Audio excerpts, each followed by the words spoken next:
सफलता का असली राज क्या है? ये कुछ अलग या बड़ा करने में नहीं, बल्कि हर काम को एक बिल्कुल नए ढंग से करने में छिपा है। चलिए आज उसी विजेता वाली सोच को थोड़ा और गहराई से समझते हैं। वो सोच जो कामयाब लोगों को बाकियों से बिल्कुल अलग बनाती है। देखिए, यही वो एक लाइन है जिसमें पूरी बात का सार छिपा है। सक्सेस इस बात पर डिपेंड ही नहीं करती कि आप क्या कर रहे हैं, बल्कि इस पर कि आप उसे कैसे कर रहे हैं। असल में सारा का सारा खेल बस नजरिए का है। तो इस सोच को समझने के लिए हम इसे 5 हिस्सों में देखेंगे। सबसे पहले ये विनर वाली मानसिकता आखिर होती क्या है। फिर हम जानेंगे आत्मविश्वास की ताकत को, अपने लक्ष्यों को सही दिशा कैसे दें, सफलता वाली आदतें कैसे बनाएं और आखिर में सक्सेस और फेलियर से भी आगे बढ़कर कैसे सोचा जाए। तो चलिए सबसे पहले और सबसे बड़े सवाल से शुरू करते हैं। जब कोई मुश्किल सामने आती है तो एक जीतने वाले और एक हारने वाले की सोच में असल में फर्क क्या होता है? देखिए, सिचुएशन एक ही है पर दो अलग अलग रिएक्शंस हैं। एक का दिमाग फौरन समाधान यानी कि सॉल्यूशन खोजने में लग जाता है, जबकि दूसरा वो बस बहानों और मुश्किलों में ही उलझ कर रह जाता है और बस यहीं से सारा अंतर शुरू हो जाता है। और पता है, ये फर्क सिर्फ बाहर के कामों में नहीं बल्कि मन के अंदर की आवाज में भी होता है। एक मन कहता है नहीं, मुझे कुछ करना होगा, जबकि दूसरा कहता है अरे ये तो मेरे बस का ही नहीं है। यही अंदर की आवाज है जो हमारे हर एक्शन को चलाती है। मतलब बात बहुत सीधी सी है, हमारी सोच ही हमारी दुनिया बनाती है। हम जैसा सोचते हैं हमारी जिंदगी धीरे धीरे बिल्कुल वैसी ही बन जाती है। तो ठीक है, सोच तो सही हो गई, लेकिन उस सोच को एक्शन में बदलने के लिए जो फ्यूल चाहिए वो है आत्मविश्वास। ये वो इंजन है जो हमें असल में आगे बढ़ाता है।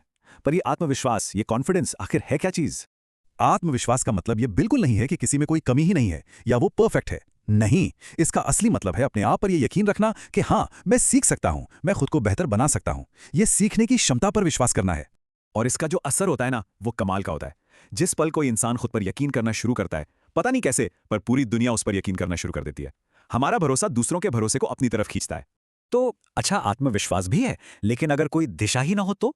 हमारा तीसरा पिलर इसी बारे में है। बिना लक्ष्य के टैलेंट और कॉन्फिडेंस दोनों ही एक ऐसी नाव की तरह हैं जिसमें पतवार ही नहीं है। ये एक सवाल है जो हर किसी को खुद से पूछना चाहिए। अगर अपनी कोई मंजिल नहीं है तो क्या हम बस उस भीड़ का हिस्सा हैं जो कहीं नहीं जा रही? अपना रास्ता बनाने के लिए अपनी मंजिल तय करना तो सबसे जरूरी है।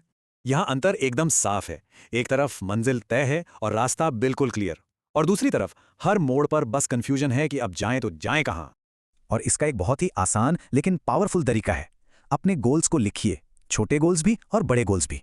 कहते हैं कि लिखने का ये छोटा सा काम हमारे लक्ष्य को हकीकत में बदलने की तरफ पहला कदम होता है। तो ठीक है, मंजिल भी तय हो गई, पर उस तक पहुंचेंगे कैसे? इसका जवाब है हमारे चौथे और शायद सबसे जरूरी पिलर में, आदतें। यही वो छोटी छोटी ईंटें हैं जो रोज लगकर सफलता की एक बड़ी इमारत खड़ी करती हैं। ये एक बहुत ही सीधा सा हिसाब है। हम रोज क्या करते हैं वही तय करता है कि हम आखिर में कहां पहुंचेंगे। अच्छी आदतें हमें सफलता की सीढ़ियों पर धीरे धीरे ऊपर ले जाती हैं, जबकि बुरी आदतें वो हमें एक एक करके नीचे खींचती हैं।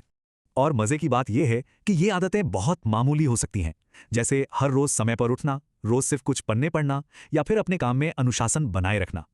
ये छोटी छोटी चीजें रोज करने से एक ऐसा असर पैदा करती हैं जो हमें बाकियों से बहुत आगे ले जाता है। चलिए अब हम आते हैं अपने अंतिम और सबसे गहरे हिस्से पर।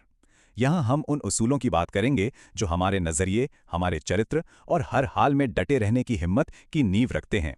हमारा नजरिया उस चश्मे की तरह है जिससे हम दुनिया को देखते हैं। एक ही सिचुएशन में एक पॉजिटिव एटीट्यूड वाला इंसान मौका देखता है और एक नेगेटिव एटीट्यूड वाला इंसान सिर्फ मुश्किलें। सारा खेल देखने के ढंग का ही तो है। और नजरिए के बाद आता है चरित्र। चरित्र की यह परिभाषा बहुत ही गहरी है। असली चरित्र वो है जो तब सामने आता है जब हमें कोई देख नहीं रहा हो। हमारी ईमानदारी और हमारे मूल्य ही असली सफलता की जड़ें हैं। और आखिर में बात करते हैं असफलता की। विजेताओं के लिए हारना खेल का अंत नहीं होता, बल्कि ये सीखने की प्रोसेस का एक हिस्सा है।